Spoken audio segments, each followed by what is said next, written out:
The closer we get to the release of those Island Man files, the more unhinged and authoritarian the Dumpty regime becomes. But let's be clear, this isn't just about Dumpty. This is about an entire international network of powerful people who have their feet firmly on the necks of the Republicans blocking this release. First, we have Dumpty's embarrassing performance at the United Nations. A teleprompter wasn't working, an escalator stopped, Melanie couldn't hear his piss-poor speech, and his response wasn't to just shrug it off like any competent world leader would. Oh no. He's calling for UN staff to be fired, arrested, and prosecuted. Meanwhile, every other democracy on Earth is looking at us with a mix of horror and pity. He's made us a global laughingstock when he told other world leaders that their countries are terrible and he could run them better. Then we have Pete Kegsbreath suddenly convening an emergency meeting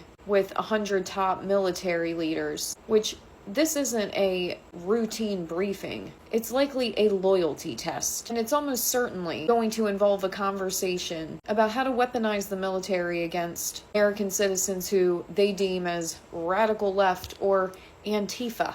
And woven through all of this is Trump's continued blatant admission that he wants to be a dictator. He said he would be a dictator on day one. And people laughed, they hee-hee-ha-ha'd, and said he was just joking. But when has this man ever joked about power? He has a 100% track record of trying to do every terrible thing that he says. And now he has doubled down, saying he believes the American people would like a dictator. This is probably one of the largest scandals in modern history, because we're not just talking about a few embarrassing names in those files, talking about a global network of powerful people, billionaires, politicians, royalty, celebrities, people who have engaged in the most heinous crimes imaginable, protected by a system of complicity that spans governments and corporations. When this shit hits the fan, it's going to be a bloodbath of betrayal. People in those files are going to throw